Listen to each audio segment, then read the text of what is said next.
Hello guys, my self Satyendra Kumar. और आज हम पढ़ेंगे बीएससी सेकंड सेमेस्टर की जो बुक है अपने पास, जियोमेट्री का chapter number direction cosines and direction ratios. तो आज हमारे पास कौन सी बुक हम स्टार्ट करेंगे? Geometry for BSc second semester, BSc second semester. ठीक है, तो इसको चैप्टर को स्टार्ट करने से पहले, वैसे चैप्टर का नाम क्या है आज हमारे? Direction cosines and direction ratio.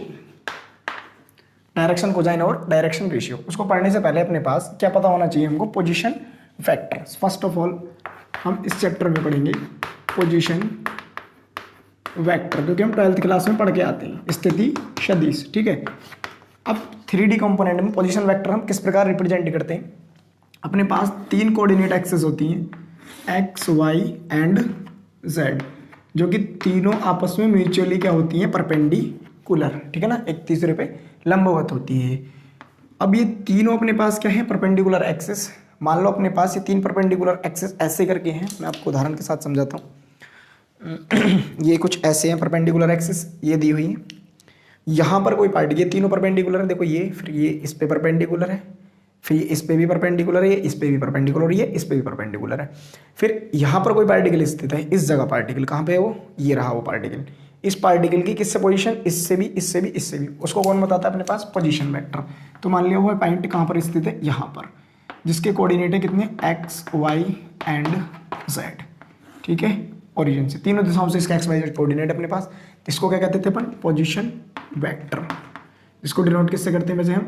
Are vector से। ठीक है, इसके कोऑर्डिनेट अपने पास क्या होते हैं? पोजीशन वेक्टर आर वेक्टर के अपने पास आता है एक्स आई प्लस वाई जे प्लस जेड के। ठीक है, तो इसका मॉड्यूलस जब हम फाइंड करते हैं तो है कितना आता है अपने पास? X square plus Y square plus Z square. ठीक है ना, तो किसी भी वेक्टर का मॉड्यूलस अपने पास क्या होता है? Scalar quantity. तो आर की जो वैल्यू होती है अपने पास वह होती है x square plus Y square plus Z square. तो अपने पास फाइनली क्या आता है? इसका पोजीशन वेक्टर की वैल्यू निकल के आ जाती है। ठीक है ना, अब इससे आगे सॉल्व करते हैं किस क्वेश्चन को। मेन टॉपिक हेडिंग लगाएंगे सबसे पहला, डायरेक्शन कोसाइंस। अब डायरेक्शन कोसाइन अपने पास वर्ड कहाँ से आया, क्या है इसका मीनिंग? ठीक है, डायरेक्शन कोसाइंस हिंदी मीनिंग होता है इसका दिक कोज्याइन। क्या होता है हिंदी मीनिंग?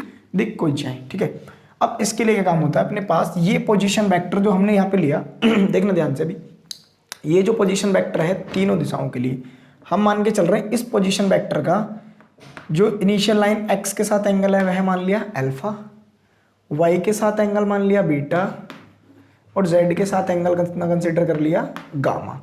ठीक है, तब cos alpha, cos beta and cos gamma क्या कहलाते हैं? इसके लिए डायरेक्शन कोसाइंस कहलाते हैं, जिनकी वैल्यू हम कैलकुलेट करेंगे अभी। ठीक है ना, तो यहाँ लिखेंगे इफ पोजीशन वेक्टर को मैं नाम दे देता हूँ, ये ओरिजिन पॉइंट O है, ये पॉइंट P है। OP makes angle alpha beta and gamma with coordinate axis, coordinate axis, coordinate E S लगाएंगे। एक्सिस क्या होता है? Plural word. ठीक है, और वो कोऑर्डिनेट एक्सिस कौन कौन सी? X comma Y and Z respectively. इन तीनों के साथ क्या बना रहा है अपने पास? वह एक्स वाई जेड क्रम से एंगल बना रहा है। ठीक है, एक्स वाई जेड के साथ सॉरी एंगल बना रहा है। कौन? ये अपने पास पोजीशन वेक्टर जो ओपी दिया हुआ है। देन तब cos alpha coma cos beta and cos gamma is called क्या कहलाते हैं अपने पास? Direction ratios. क्या कहलाएंगे ये? Direction ratios. ठीक है, शॉर्ट फॉर्म में हम डायरेक्शन रेशियोज को लिखते हैं DRs। क्या लिखते हैं? DRs। यहाँ लिखेंगे शॉर्ट फॉर्म किसकी? DR, डायरेक्शन कोसाइंस की। जो भी वर्ड हम यहाँ पे यूज करेंगे इसके लिए क्या यूज करेंगे? और शॉर्ट फॉर्म वर्ड अपन DRs। क्या यूज करेंगे? DRs। ठीक है, तो पहले इसको नोट करेंगे फिर आगे सॉल्व करते हैं।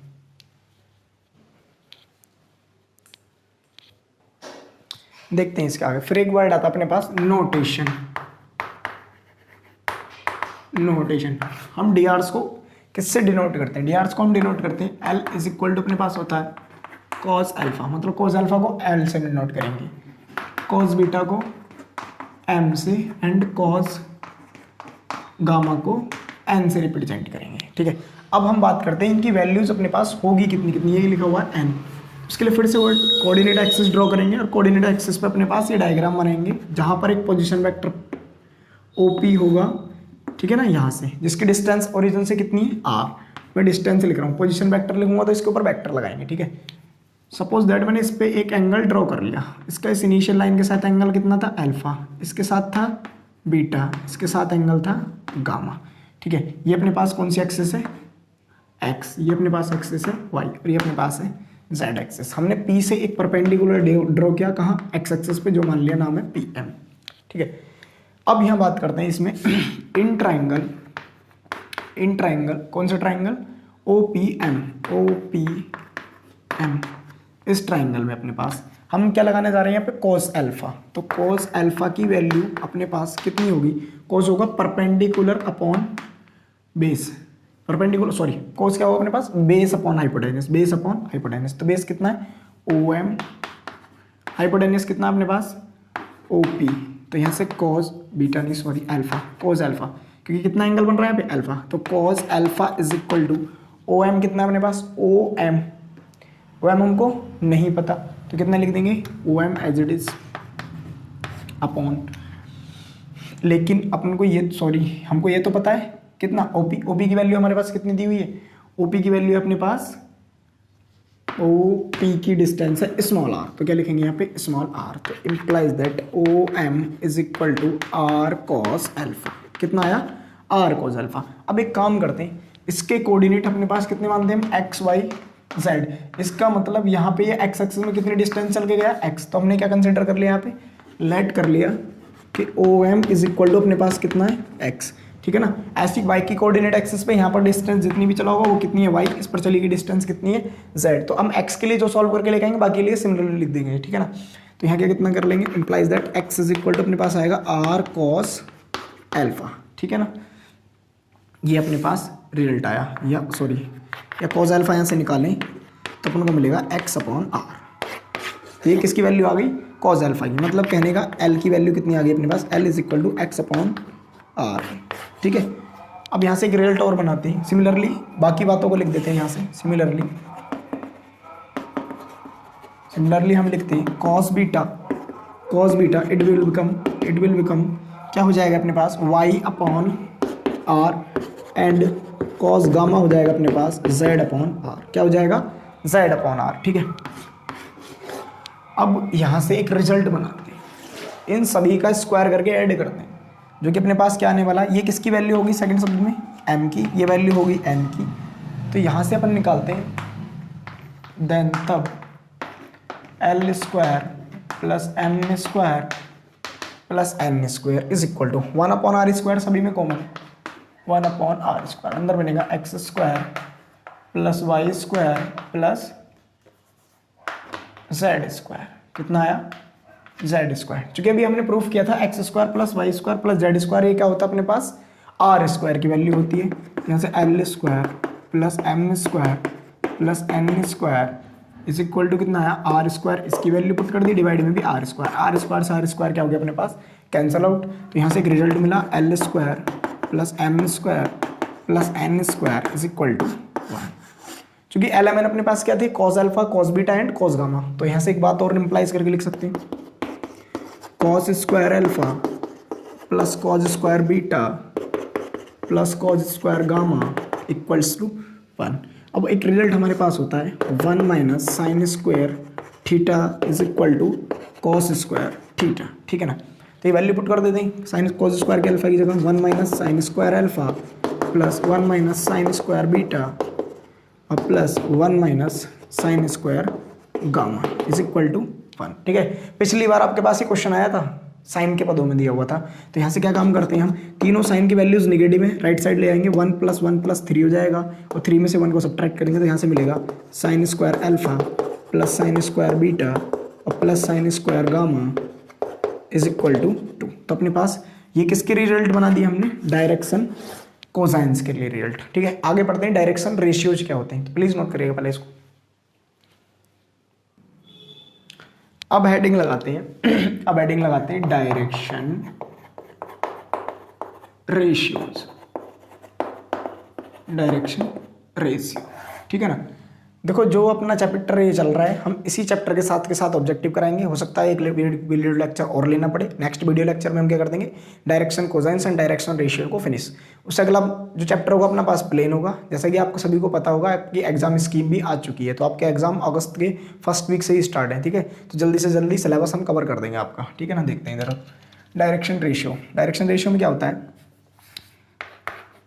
अच्छा, इनको शॉर्ट फॉर्म में हम कहते हैं डीआरस। तो मैं जहाँ पे भी शॉर्ट वर्ड डीआरस यूज करूँगा, इसका मतलब क्या होगा, डायरेक्शन रेशियोज। और उसको किससे डिनोट करते हैं, डिसीज। सॉरी मैंने पहले वहाँ डीआरस लिख दिया था शायद, अब देख सकते हैं डिसीज लिखेंगे उसको, डायरेक्शन को इसको शॉर्ट में। ठीक है ना, तो क्या लिखेंगे, द डीआरस ऑफ एनी लाइन, किसी भी लाइन के इज प्रोपोर्शनल टू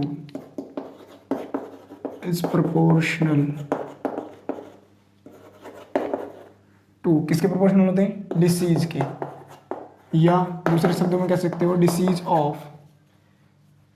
ऑफ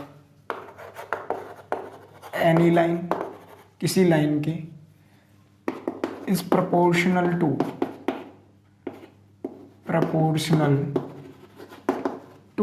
किसके, डीआरस के।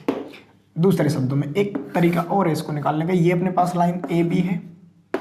ठीक है, जिसके कोऑर्डिनेट अपने पास ए के लिए दिए हुए x1, y1 एंड z1, इसके कोऑर्डिनेट्स अपने पास x2, y2 एंड z2। तो इसके जब मैं dr से निकालूंगा तो वो dr का तरीका मेरे पास ये भी होता है। dr को हम रिप्रेजेंट करेंगे a, b एंड c से, जो इसके करस्पॉन्डिंग एलिमेंट से इसको घटा दो तो अपने पास dr मिल जाते हैं। कैसे मिलेंगे वो, x2 minus x1, y2 minus y1, z2 minus z1। तो अपने पास क्या निकल जाते हैं, यहाँ से सीधे सीधा dr से निकाल देंगे यदि अपने पास एक लाइन कोई गिवन है जिसके कोऑर्डिनेट्स हम जानते हैं। ठीक है, अब बात किसकी करते हैं, यहाँ से जो कथन लिखा है इसको लिखते हैं l प्रोपोर्शनल टू a। तो यहाँ से कितना आएगा, l इज इक्वल टू के ए, या l upon a is equal to आया था k। क्वेश्चन नंबर फर्स्ट, ये क्या है, a अपने पास dr से, and m proportional to b, m equal to k b, या m upon b is equal to k कोई कॉन्स्टेंट अपने पास। ठीक है ना, and similarly n upon c is equal to मान लेंगे k। डायरेक्ट लिख दिया ये वाला लाइन। अब यदि हम इन तीनों के लिए, ये क्वेश्चन अपने पास सेकंड है, ये क्वेश्चन अपने पास थर्ड है, तो यहाँ से हम क्या काम करते हैं, इन तीनों को एक साथ लिखें, from first second and third, first second and third. तो मैं एक काम करता हूँ, यहाँ से तीनों को ऐसे लिख देता हूँ, l upon a is equal to m upon b is equal to n upon c is equal to k constant. तो कहने का मीनिंग, यदि डायरेक्शन कोसाइंस के नीचे डिनोमिनेटर में कोई वैल्यूज लिखी हुई है तो वह हमेशा अपने पास क्या होंगी, और बराबर किसी कांस्टेंट के दिए हुए, वह है कांस्टेंट क्या उनके लिए फिक्स, तो हमेशा वो क्या होते हैं अपने पास, drs होते हैं। एक बात और देखते हैं, हम इन तीनों इक्वेशंस को स्क्वायर करके ऐड करते हैं। ठीक है, क्या करते हैं, स्क्वायर करके add, l square upon a square plus m square upon b square plus n square upon c square is equal to कितना आया, सॉरी ऐसे मत ऐड करो, ऐसे नहीं ऐड करते हैं। ठीक है, एल एम एन की वैल्यू अपने पास कितनी, एल है के ए, एम है अपने पास के बी और एन है अपने पास के सी। एन यहाँ से कितना आया होगा, n proportional to c, it implies that n is equal to k c. ठीक है ना, तो इनको ऐड कर लेते हैं, l square plus M square plus N square is equal to, के सभी के प्रोडक्ट में दिया हुआ है तो के स्क्वायर बाहर लेंगे, अंदर आएगा A square plus B square plus C square. ये कहाँ से आया, ये यहाँ से आया। देखिए कौन कौन सी वैल्यूज़ हमने ली है, तो ये वैल्यू का यूज़ किया हमने, सेकंड इस वैल्यू का यूज़ किया है, और थर्ड इस वैल्यू का यूज़ किया है। ठीक है, अभी हमने पढ़ा था कि डिसीज के तीनों वैल्यूज़ के स्क्वायर की सम की वैल्यू 1 होती है, तो इसको यहाँ पे 1 रख देंगे, तो 1 इज इक्वल टू मिलेगा K square A square plus B square plus C square. इसका मतलब के स्क्वायर हमको यहाँ से कितना मिलेगा, 1 upon A square plus B square plus C square. ये K is equal to 1 upon square root of A square plus B square plus C square मिलेगा हमको अपने पास। तो पहले प्लीज़ इसको नोट कर लीजिएगा, फिर आगे सॉल्व करते हैं। ठीक है ना, देखेंगे यहाँ से कि क्या रिजल्ट बना है, क्योंकि अपने पास L इज इक्वल टू था के ए। तो यहाँ पे यदि के की वैल्यू पुट करें तो यहाँ से हमको L इज इक्वल टू मिलेगा, के है अपने पास 1 अपॉन, तो a upon square root of A square plus B square plus C square. तो यहाँ से क्या रिजल्ट बना अपने पास कि यदि हमारे पास किसी लाइन के दो कोऑर्डिनेट्स गिवन है, तो कोऑर्डिनेट्स का मतलब ये कोऑर्डिनेट्स अपने पास गिवन है और हमसे डीआर्स एंड डिस्टेंस फाइंड करा रहा है, तो पहले क्या करेंगे, इसके कोऑर्डिनेट्स में से इन कोऑर्डिनेट्स को घटा के डीआर्स फाइंड करके ले आएंगे और फिर उन्हीं डीआर्स की हेल्प से हम डिसीज निकाल लेंगे, क्योंकि डीआर्स किसकी हेल्प से निकाले जा रहे हैं, एबीसी की हेल्प से। एबीसी हम यहाँ प्राप्त कर चुके होंगे, ठीक है ना। तो एंड एम बराबर कितना था, के बी, तो इट इम्प्लाइज दैट एम की वैल्यू अपने पास कितनी आएगी, b upon square root of A square plus B square plus C square. And n is equal to था अपने पास के सी, तो n इज इक्वल टू आएगा हमारे पास c upon square root of A square plus B square plus C square. तो ये अपने पास क्या आ गई, डिसीज आ गए किसी भी लाइन के, ठीक है ना। तो यहाँ से अपने पास क्या हुआ, डीआर्स और डिसीज के जितने भी कंसेप्ट थे, जो फॉर्मूलाज थे, मैंने आपको बता दिए। अब बात करते हैं एंगल बिटवीन टू लाइन्स, ठीक है। हेडिंग डीआर्स और डिसीज के पदों में, एंगल बिटवीन टू लाइन्स, ये अपने पास फिर लास्ट कंसेप्ट होगा डीआर्स और डिसीज का, जो ऑब्जेक्टिव के हिसाब से और हमारी यूनिवर्सिटी हिसाब से पूछा जाता है, ठीक है। फिर हम ऑब्जेक्टिव सॉल्व करेंगे वो चीज़ की। तो ये अपने पास दो लाइन्स दी हुई है, वो लाइन कैसे भी हो सकती है, मान लो सपोज दैट ये लाइन 1 है और ये अपने पास लाइन 2 दी हुई है। इनके बीच का एंगल हमने मान लिया है थीटा है अपने पास। इस लाइन की डिसीज मैंने मान लिया L1, M1 एंड N1 और डीआर्स मैंने माने इसकी, ये अपने पास है डिसीज दी हुई, मतलब डायरेक्शन कोसाइंस, और डीआर्स हमने मान लिया इसका A1, B1 and C1। Similarly इसके लिए हमने डीआर्स कंसीडर कर लिए A2, B2 एंड C2, और इसके लिए हमने डीसीज कंसीडर कर लिए, जो अपने पास डिसीज हैं वह है L2, M2 और N2, ठीक है ना। तो अपने पास क्या आ गए, डीआर्स और डिसीज किन्हीं दो लाइंस के लिए, जो किसी भी एंगल थीटा पर एक दूसरे को क्या करती हैं, कट करती हैं। अब ये एंगल थीटा क्या होगा, ठीक है। तो थ्योरी में क्या लिखेंगे, इफ अपने पास DCs of line L1 and L2 this, तो देखते हैं अपने पास ये डिसीज जो दिए हुए हैं अपने पास, फिर हम क्या मान लेते हैं कि let theta be the angle, theta क्या है मेरे प्यारे भाई, इनके बीच angle between line L1 and line L2।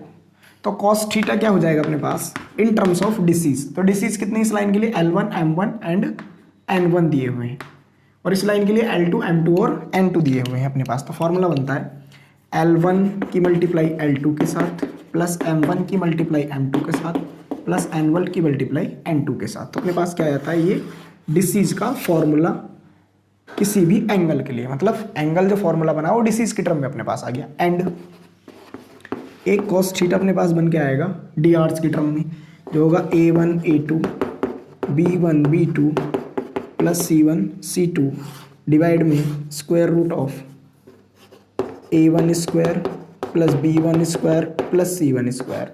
Similarly आएगा A2 square plus B2 square plus C2 square, ठीक है। अब यहाँ से बात आती है, यदि ये दो लाइंस अपने पास कुछ कंडीशंस रखें, ठीक है। फर्स्ट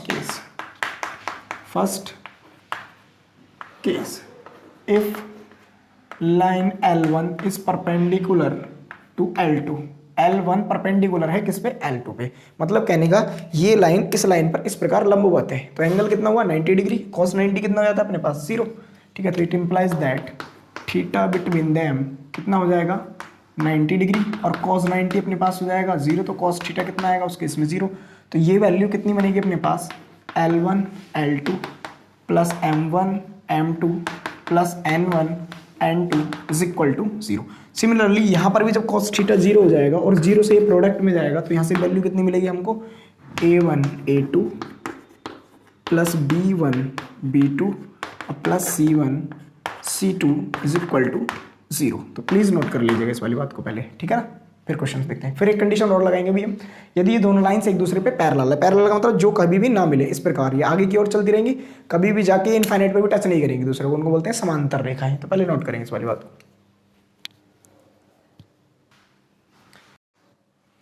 देखते हैं एक प्रॉपर्टी और इसके साथ कि इफ यदि L1 is parallel to L2, तो DRs of first lines and second line follows this rule, ठीक है, किस रूल को फॉलो करते हैं, इस वाले रूल को।